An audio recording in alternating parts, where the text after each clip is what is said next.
The Pilgrim's Progress in Modern English, Chapter 7. And now I saw in my dream that Christian did not continue his journey alone because someone named Hopeful, who had been inspired by observing Christian and Faithful's words and behavior, as well as their suffering at the fair, joined him. Entering into a brotherly covenant, Hopeful told Christian he would be his companion. Thus, one died to bear witness to the truth, and another rose from his ashes to walk with Christian on his pilgrimage. Hopeful also told Christian that there were many others at the fair who would eventually follow after them in their own time. Then I saw that soon after they left the fair, they caught up with someone traveling ahead of them. His name was By Ends. They said to him, "What country are you from, sir? And how far are you going on this path?" He told them he came from the town of Fair Speech and was headed to the celestial city, but did not reveal his name. "From Fair Speech?" asked Christian. "Is there any good that comes from there?" Proverbs chapter 26, verse 25. "Yes," said By Ends. "I hope so." "May I ask your name, sir?" said Christian. By Ends replied, "I am a stranger to you, and you are a stranger to me. If you are going in this direction, I'd be glad for your company. If not, I will be content." "This town of Fair Speech," said Christian, "I've heard of it. If I remember correctly, people say it's a wealthy place." "Yes, I can assure you it is," said By Ends, "and I have many rich relatives there." "May I ask who your relatives are, if that's not too bold?" said Christian. "Almost the entire town," By Ends replied. "In particular, my Lord Turnabout, my Lord Time Server, and my Lord Fair Speech, whose ancestors founded the town. Also, Mr. Smoothman, Mr. Facing Both Ways, and Mr. Anything. The parson of our parish, Mr. Two Tongues, is my mother's brother on my father's side. To be honest, I've become a gentleman of good standing, though my great-grandfather was just a waterman who looked one way while rowing another. I earned most of my wealth through the same trade." "Are you a married man?" asked Christian. "Yes," By Ends replied, "and my wife is a very virtuous woman, the daughter of another virtuous woman. She is the daughter of Lady Fining, so she comes from an honorable family. She has been raised to such a level of refinement that she knows how to interact with everyone from princes to peasants. It's true that we differ from the stricter sort of religious people in two small ways. First, we never go against the wind or tide. Second, we are most zealous about religion when it is popular, such as when it walks in silver slippers.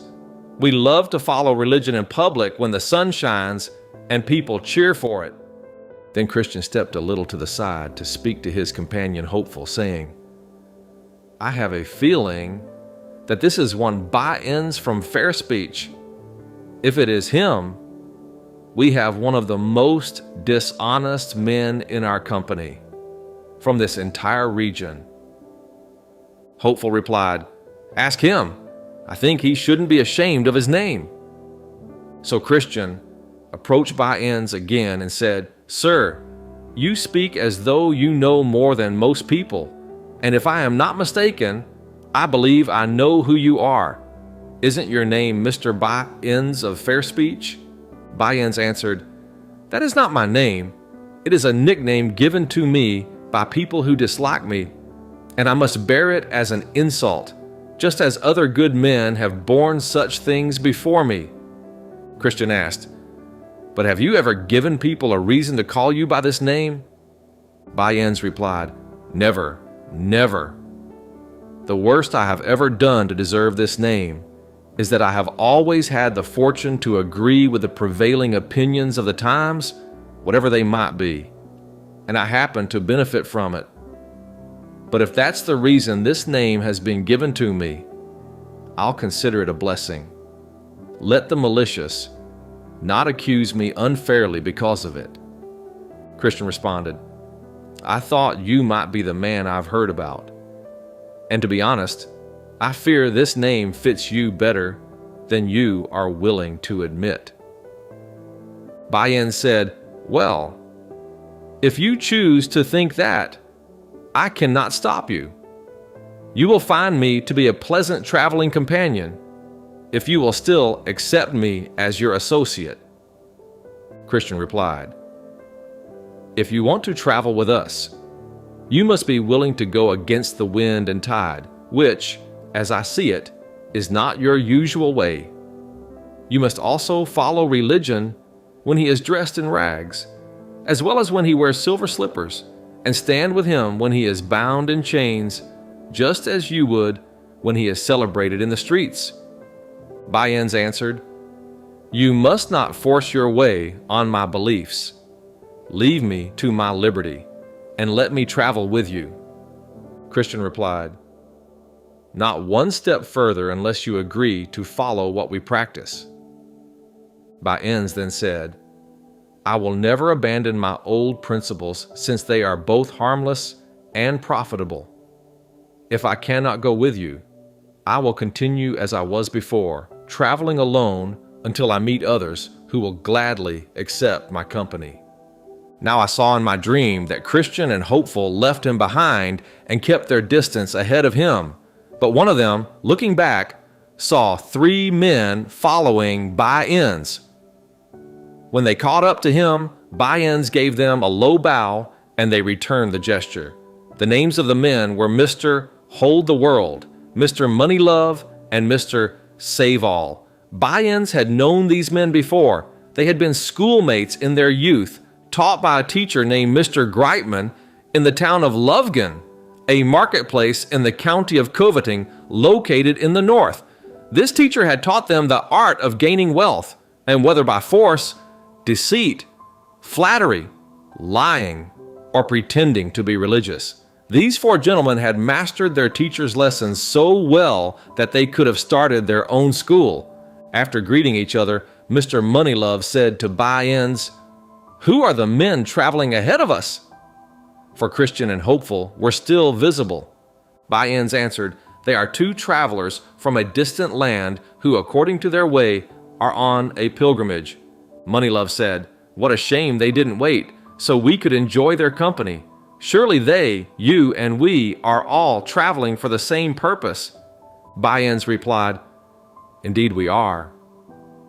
But the men ahead are so rigid, so in love with their own ideas, and so dismissive of the opinions of others, that no matter how godly a person is, if he doesn't agree with them in every detail, they completely exclude him from their company."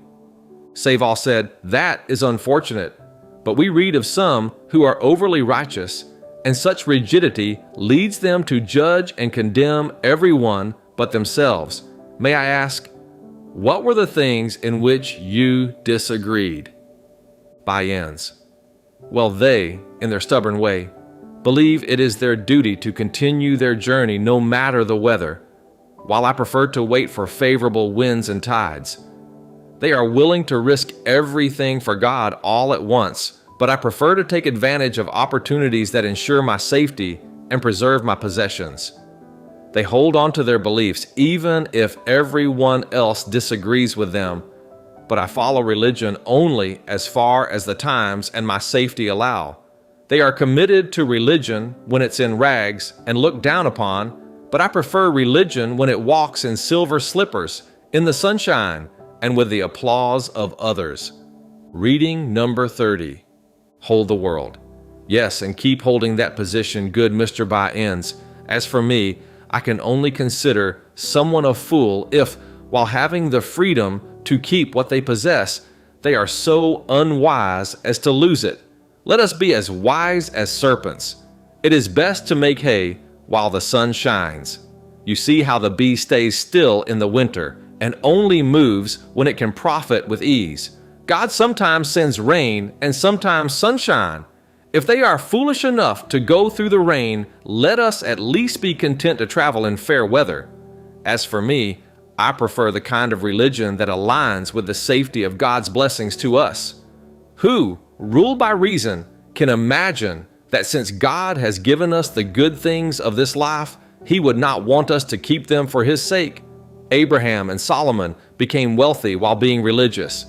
And Job says that a good man will store up gold like dust. But we must not be like those men ahead of us if they are as you describe them. Save all. I think we all agree on this matter, so there's no need for further discussion. Money love. Indeed, there's no need for more words on this matter, for anyone who doesn't believe in either scripture or reason, and we have both on our side, doesn't understand their own freedom or care about their own safety, by ends. My brothers, as you can see, we are all on this pilgrimage. To keep ourselves from being distracted by harmful thoughts, allow me to propose a question. Suppose a man, a minister, a tradesman, or someone else has an opportunity to gain the blessings of this life. However, the only way he can obtain them is by appearing to be unusually zealous in certain aspects of religion, aspects that he hasn't concerned himself with before. Can he use this means to achieve his goal and still be considered an honest man? Money love. I understand where your question is going, and with these gentlemen's permission, I will try to answer it. First, let me address your question as it applies to a minister. Imagine a minister, a good man, who only holds a small position in the church, but has his sights set on a much larger, wealthier one. He now has the opportunity to obtain it, but only by becoming more diligent in his studies, preaching more often and passionately, and because of the congregation's preferences, by adjusting some of his principles. For my part, I see no reason why a man cannot do this, assuming he has a calling, and still remain an honest man. Here's why. 1. His desire for a better position is lawful, this cannot be denied, because it has been placed before him by providence. Therefore, he may pursue it without troubling his conscience. 2. His ambition for the greater position makes him more diligent in his studies, a more passionate preacher, and ultimately a better man. This aligns with God's will for improving one's abilities. 3. As for adapting to the preferences of his congregation by altering some of his principles, this shows that he is willing to deny himself. Oh, that he has a gentle and agreeable nature. Oh, that he is better suited for the work of ministry. 4. In conclusion, a minister who exchanges a small position for a larger one should not be judged as greedy. Instead, since this change enhances his abilities and efforts, he should be regarded as someone fulfilling his calling and taking advantage of the opportunity given to him to do good. And now, to the second part of the question, which concerns the tradesman you mentioned. Suppose a tradesman has a poor livelihood, but by becoming religious, he could improve his circumstances. Perhaps marry a rich wife, or gain more and better customers for his shop. For my part, I see no reason why this should not be lawfully done. Why? 1. To become religious is a virtue, no matter the means by which a man becomes so. 2. It is not unlawful to marry a rich wife or gain more customers for one's shop. 3. Moreover, the man who gains these things by becoming religious receives good things from good people by becoming good himself. So, there is a good wife, good customers, good profits, and all these are obtained by becoming religious, which is good. Therefore, to become religious in order to gain these things is a good and profitable plan. This answer, given by Mr. Moneylove to Mr. Bunyan's question, was highly praised by all of them. They concluded that it was sound advice and advantageous, since they believed no one could contradict it, and because Christian and Hopeful were still within calling distance, they agreed to confront them with the question as soon as they caught up. They chose to have old Mr. Hold the World present the question to Christian and Hopeful, as they thought his approach would not provoke the same level of irritation that existed between Mr. Bunyan and them from their earlier disagreement. When they caught up with Christian and Hopeful, after a brief greeting, Mr. Hold the World presented the question, and asked them to answer it if they could. Christian replied, "Even a child in religion could answer 10,000 such questions. For if it is wrong to follow Christ just for the sake of food, as it is written in John chapter 6, verse 26, how much worse is it to use him and religion as a means to gain worldly wealth and success? We find no one but heathens, hypocrites, devils, and sorcerers who hold such an opinion." 1. Heathens. When Hamor and Shechem wanted Jacob's daughter and cattle, but saw no way to obtain them except by being circumcised, they said to their companions, "If every male among us is circumcised as they are, won't their cattle, property, and animals become ours?" Their goal was Jacob's daughter and possessions, and religion was the excuse they used to achieve their aims. You can read the full account in Genesis chapter 34, verses 20 through 24. 2. The hypocritical Pharisees followed this same religion. They made long prayers as a pretense, but their real intention was to take widows' houses. Because of this, God condemned them to greater judgment. This is recorded in Luke chapter 20, verses 46 and 47. 3. Judas, the devil, also followed this religion. He pretended to be religious so that he could access the money bag and steal from it. But in the end, he was lost, destroyed, and called the son of perdition. 4. Simon the sorcerer was also of this religion. He wanted to buy the Holy Spirit so that he could profit from it, but Peter condemned him, as recorded in Acts chapter 8, verses 19 through 22, where 5. It will never leave my thoughts that the person who takes up religion for worldly gain will also abandon religion for worldly gain.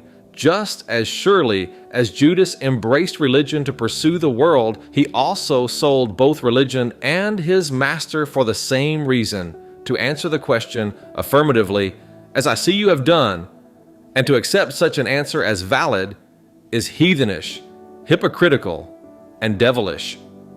Your reward will be according to your works. Then they all stood staring at one another, but none of them could respond to Christian. Hopeful agreed with the truth of Christian's answer, so there was great silence among them.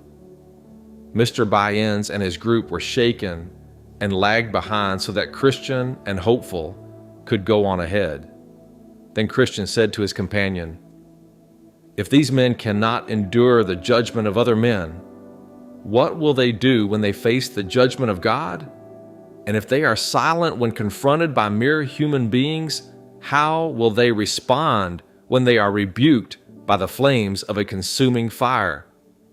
Christian and Hopeful went ahead again until they came to a beautiful plain called Ease, where they walked with great contentment. But the plain was narrow, so they crossed it quickly. On the far side of the plain was a small hill called Lucre, and in that hill was a silver mine. Some of those who had traveled this way before, drawn by the rarity of the mine, had turned aside to look at it. However, by going too close to the edge of the pit, the ground beneath them, being unstable, gave way, and they fell to their deaths. Others were injured there and, for the rest of their lives, were never the same. Reading number 31. Then I saw in my dream that just off the road, across from the silver mine, stood Demas, appearing respectable, calling out to travelers to come and take a look. He said to Christian and his companion, "Hey, turn aside here, and I'll show you something." Christian: "What could be so worthy of our attention that it would take us off the path to see it?"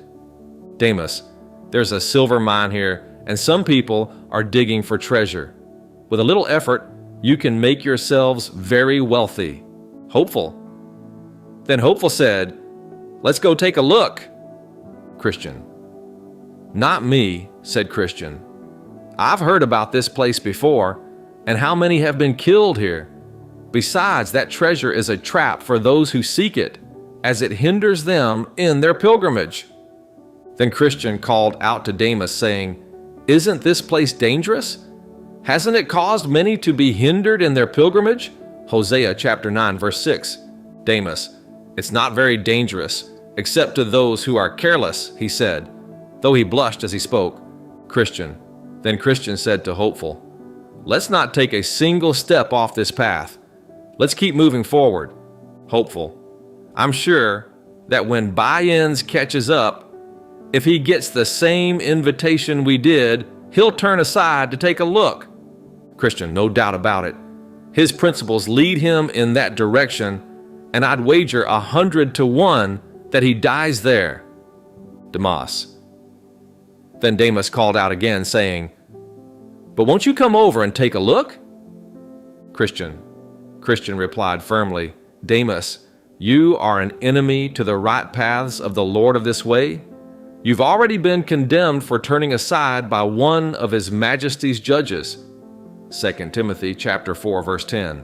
"So why are you trying to lead us into the same condemnation? Besides, if we turn aside at all, our Lord the King will surely hear of it, and He will put us to shame in the very place where we wish to stand boldly before Him."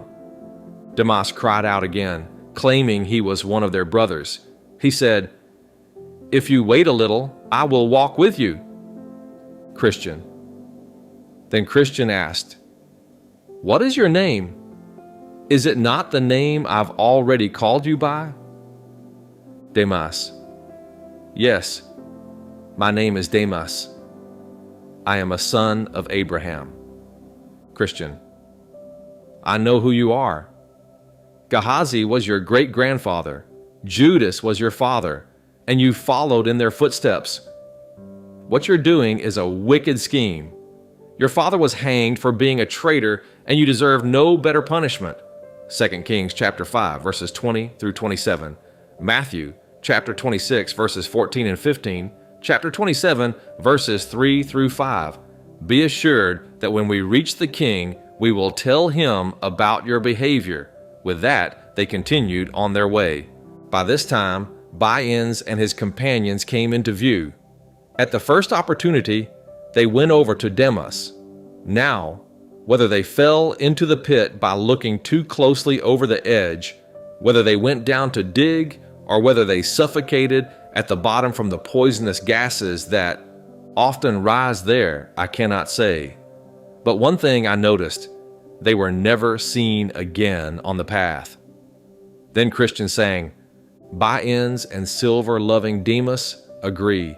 One calls, the other runs, that he may be a partner in his gain. And so these two take up in this world and go no further." Now I saw that just on the other side of this plain, the pilgrims came to a place where there was an old monument near the side of the highway. When they saw it, they were both startled because of its unusual form. It looked as though it was a woman turned into a pillar. They stood there looking at it for a while but couldn't figure out what it was. At last, Hopeful noticed some writing on the top of the pillar in an unusual script. Not being able to read it himself, he called to Christian, who was more learned, to see if he could figure out its meaning. Christian came over and, after some effort, deciphered the writing, which said, "Remember Lot's wife." He read it aloud to his companion, and they both concluded that this was the pillar of salt that Lot's wife was turned into when she looked back with a covetous heart as she fled Sodom for safety. Genesis chapter 19, verse 26. The sudden and sobering sight led them into this conversation. Christian: "Ah, my brother, this is a timely warning. It comes to us right after Demas invited us to turn aside and see the hill lucre. If we had gone, as he asked, and as you were inclined to do, my brother, we might have been made into a spectacle just like this woman for others to see and learn from." Hopeful: "I am deeply sorry for my foolishness and amazed that I am not now like Lot's wife. What was the difference between her sin and mine? She only looked back while I desired to go and see. Let the grace of God be praised, and let me be ashamed that such a desire was ever in my heart. Christian, let us take this as a lesson to help us in the future. This woman escaped one judgment, for she was not destroyed in the burning of Sodom, yet she was struck down by another, as we see. She was turned into a pillar of salt. Hopeful, true, and she can serve as both a warning and an example to us. She is a warning that we should avoid her sin, and a sign of the judgment that will fall on those who ignore such warnings. In a similar way, Korah, Dathan, and Abiram, along with the 250 men who perished in the rebellion, became a warning for others to beware of such sins. Numbers chapter 16, verses 31 and 32. But what amazes me the most is how Demas and his companions can stand so boldly over there, still seeking treasure, when this woman was turned into a pillar of salt simply for looking back at it. We don't even read that she stepped off the path, and yet her judgment serves as a warning right in plain sight of where they are. Surely they can't avoid seeing her if they just lift up their eyes. Christian, it is indeed astonishing, and it shows how hardened their hearts have become. I can think of no better comparison for them than to those who pick pockets in front of a judge or cut purses beneath the gallows. The men of Sodom were called exceedingly wicked because they sinned openly before the Lord, that is, in his very sight, despite all the kindness he had shown them. For we know that the land of Sodom was once like the Garden of Eden. Genesis chapter 13, verses 10 through 13. This provoked God's jealousy all the more and brought upon them the fiery judgment of the Lord from heaven. It is only reasonable to conclude that those who sin so blatantly, even in the face of such clear warnings, must suffer the most severe punishments. Hopeful, no doubt you've spoken the truth, but what a mercy it is that neither you nor especially I have been made into such an example. This gives us reason to thank God, to fear him, and always to remember Lot's wife. Then I saw that they continued on their journey until they came to a beautiful river, which King David called the river of God, and John called the river of the water of life. Psalm chapter 65, verse 9.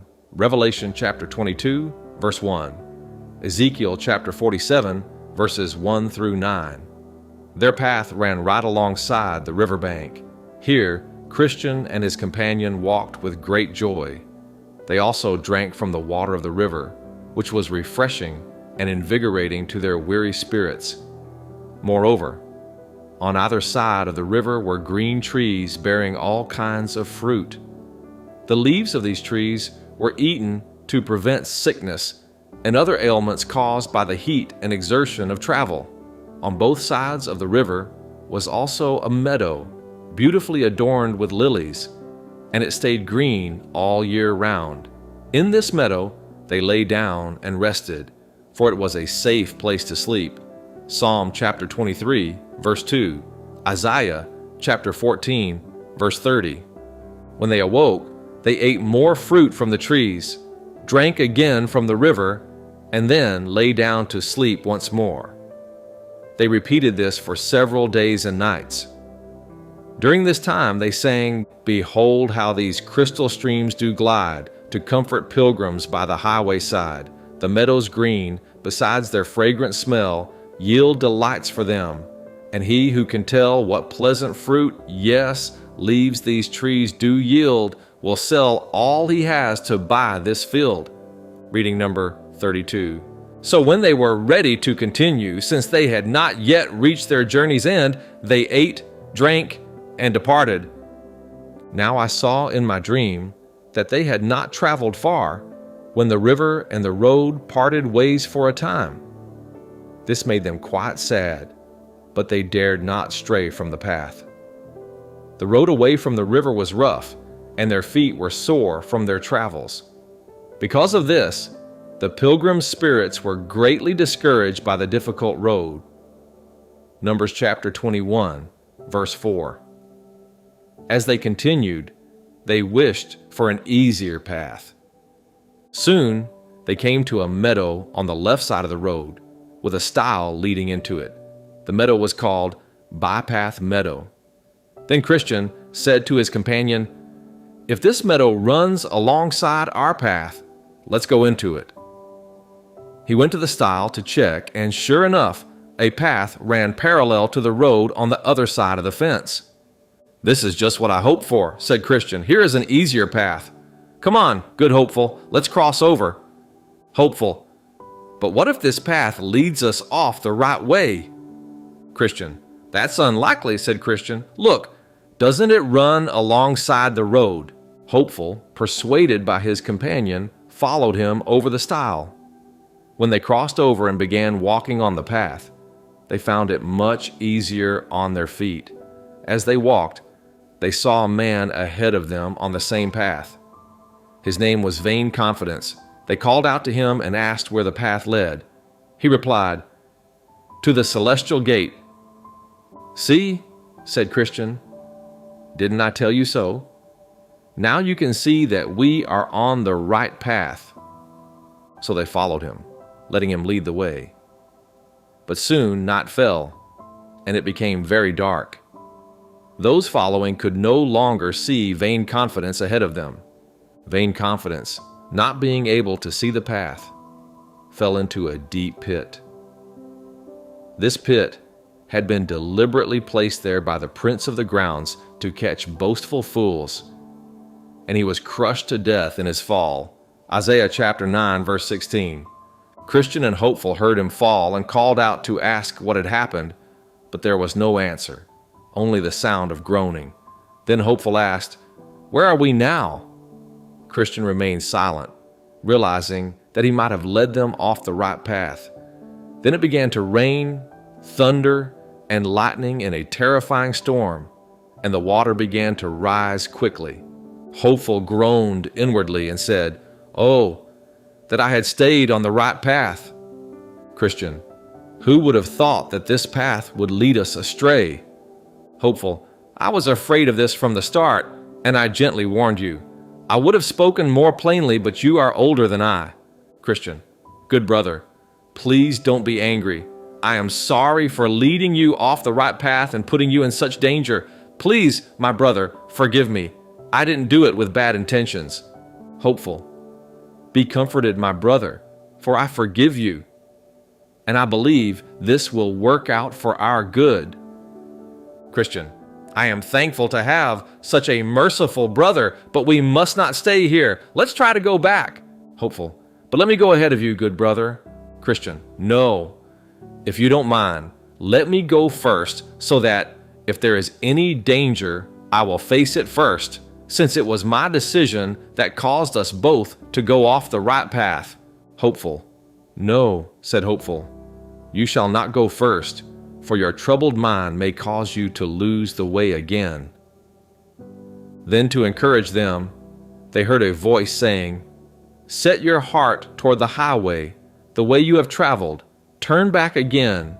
Jeremiah chapter 31, verse 21. But by this time, the waters had risen greatly, making it very dangerous to return. I realized then that it is easier to stray off the right path than it is to get back on it. Nevertheless, they decided to try to go back. However, it was so dark and the flood was so high that in their attempts to return, they nearly drowned 9 or 10 times. Despite all their effort and skill, they could not make it back to the stile that night. Finally, they found a little shelter and sat down there until morning. Exhausted, they fell asleep. Not far from where they lay was a castle called Doubting Castle, owned by Giant Despair. The land they were sleeping on belonged to him.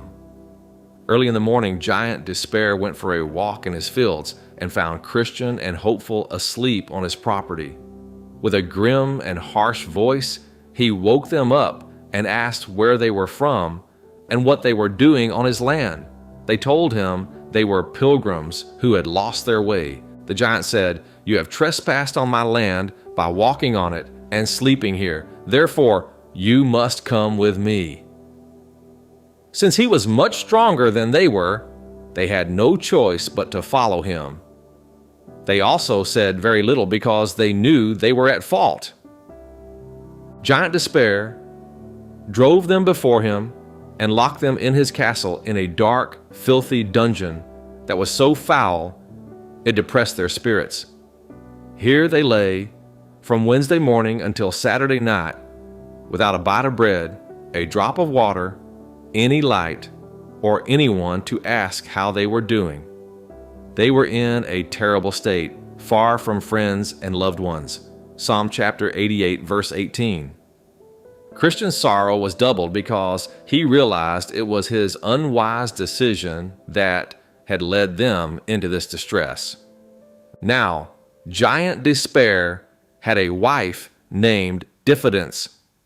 When he went to bed, he told her what he had done, that he had captured 2 trespassers and thrown them into the dungeon. He asked her what she thought he should do with them. She asked who they were, where they came from, and where they were going, and he told her. She advised him that when he got up in the morning, he should beat them without mercy. The next morning, he took a heavy, rough club made from a crab tree and went down into the dungeon. There, he began yelling at them as though they were dogs, even though they had not said anything to offend him. Then he began to beat them severely, so much so that they couldn't defend themselves or even move on the floor. When he was finished, he left them to suffer in their misery, spending the entire day in nothing but sighs and bitter lamentations. The next night, Diffidence spoke further with her husband about them. When she learned they were still alive, she advised him to encourage them to end their own lives. The following morning, he went to them in the same gruff manner as before. Seeing how badly they were suffering from the beating he had given them the previous day, he told them that since they were unlikely to ever leave that place, they should take their own lives using a knife, a rope, or poison. "Why would you choose to live," he said, "when your life is filled with so much suffering?" But they begged him to let them go. At this, he looked at them with a terrifying expression and rushed at them. He would surely have killed them himself, but he suddenly, into one of his fits, for he sometimes fell into fits during sunny weather and temporarily lost the use of his hands. Because of this, he withdrew and left them, as before, to consider what they should do. Then the prisoners began to discuss whether it would be best to follow his advice or not, and the conversation went as follows. "Christian, brother," said Christian, "what shall we do? The life we are living now is miserable. For my part, I do not know whether it is better to continue living like this or to die at once. My soul prefers strangling over life, and the grave would be easier for me than this dungeon." Job chapter 7, verse 15. Should we follow the giant's advice? Reading number 33, hopeful. Indeed, our current condition is dreadful, and death would be far more welcome to me than living like this forever. But let us consider that the Lord of the country to which we are traveling has said, "You shall not murder, not even another person." How much more then are we forbidden to follow the advice to kill ourselves? Besides, someone who kills another can only murder their body, but to kill oneself is to destroy both body and soul at the same time. Furthermore, my brother, you speak of finding rest in the grave, but have you forgotten about hell, where all murderers will surely go, for no murderer has eternal life, and so on. And let us consider again, all power is not in the hands of Giant Despair. Others, as far as I understand, have been taken by him just as we have, and yet they managed to escape from his grasp. Who knows if God, who created the world, might cause giant despair to die? Or perhaps he will forget to lock the door, or he might even fall into one of his fits again and lose the use of his limbs. If that happens, I am resolved to summon the courage of a man and try my utmost to escape from under his hand. I was a fool not to try before. But regardless, my brother, let us be patient and endure for a while. A time may come when we will find a happy release. Let us not become our own murderers. With these words, Hopeful calmed the mind of his brother for the time being. They remained together in the dark that day, still in their sad and miserable condition. Toward evening, the giant went down into the dungeon again to see if his prisoners had followed his advice. But when he arrived, he found them alive, barely alive. For now, due to the lack of bread and water and the wounds they had suffered from his beatings, they could do little more than breathe. But they were alive nonetheless. When he saw this, he flew into a terrible rage and told them that since they had disobeyed his advice, their suffering would be worse than if they had never been born. At this, they trembled greatly, and I think Christian fainted. But when he recovered a little, they renewed their discussion about the giant's advice and whether they should follow it. Again, Christian seemed inclined to give in, but Hopeful made another reply as follows. Hopeful: "My brother," he said, "do you not remember how brave you have been before? Apollyon could not crush you, nor could all the things you saw, heard, or felt in the valley of the shadow of death. What hardship, terror, and amazement have you already endured? And now, are you overcome with fear? Look, I am in this dungeon with you, though I am by nature a much weaker man than you. This giant has wounded me as well as you, and he has cut off my bread and water too. Together, we mourn here in the darkness. But let us exercise a little more patience. Remember how you stood firm at Vanity Fair.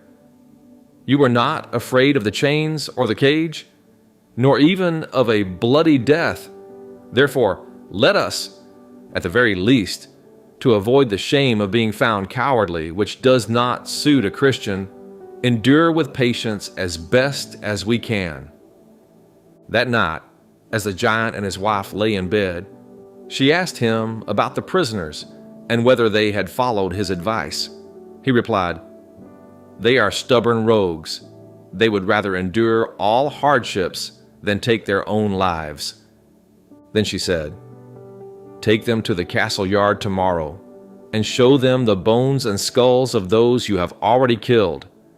Make them believe that before the week is over, you will tear them to pieces, just as you did to those who came before them." So when morning came, the giant went to them again, took them into the castle yard, and showed them the bones and skulls as his wife had instructed him. "These," he said, "were once pilgrims like you. They trespassed on my grounds just as you have done. When I decided it was the right time, I tore them to pieces, and within 10 days, I will do the same to you. Now get back to your den." With that, he beat them all the way back to their dungeon. They spent the entire day on Saturday in the same miserable condition as before. When night came, and Mrs. Diffidence and her husband, the giant, had gone to bed, they began discussing their prisoners again. The old giant wondered aloud why neither his beatings nor his threats had been able to drive them to end their own lives. His wife replied, "I fear they are holding on to the hope that someone will come to rescue them. Or perhaps they have picklocks with them and are planning to escape." "Do you think so, my dear?" said the giant. "Then I will search them in the morning." Now on Saturday at midnight, Christian and Hopeful began to pray, and they continued praying until nearly dawn. Just before daybreak, Christian, half in a daze, exclaimed, "What a fool I am! To lie here in this stinking dungeon when I could just as easily walk free. I have a key in my pocket, called Promise, which I am convinced can unlock any door in Doubting Castle." Hopeful responded, "That is wonderful news, good brother. Take it out and try it." Then Christian pulled the key out of his pocket and began trying it on the dungeon door. As soon as he turned the key, the bolt slid back, and the door opened with ease. Christian and Hopeful stepped out of the dungeon. They then went to the outer door that led to the castle yard, and Christian used the key to unlock that door as well. After that, they came to the iron gate, which also needed to be opened. This lock was very stiff and difficult to turn, but the key eventually worked and the gate opened. They pushed the gate open to make their escape as quickly as possible. However, the gate creaked loudly as it opened, waking Giant Despair. He got up hastily to pursue them, but his limbs failed him as he fell into another one of his fits. Because of this, he was unable to follow them. Christian and Hopeful made their way to the King's Highway, where they were finally safe, as they were now out of the giant's jurisdiction. When they had crossed back over the stile, they began to discuss what they could do to warn those who might come after them and prevent them from falling into the hands of Giant Despair. They decided to erect a pillar and engrave this warning on its side: "Over this stile is the way to Doubting Castle, which is kept by Giant Despair. He despises the king of the celestial country and seeks to destroy his holy pilgrims." Many travelers who came after them read this warning and were able to avoid the danger. After setting up the pillar, they sang the following: "We went out of the way, and then we found what it meant to tread on forbidden ground. Let those who come after take great care, lest heedlessness leads them into despair. Let them beware, lest they too are made prisoners in Doubting Castle's dreadful shade.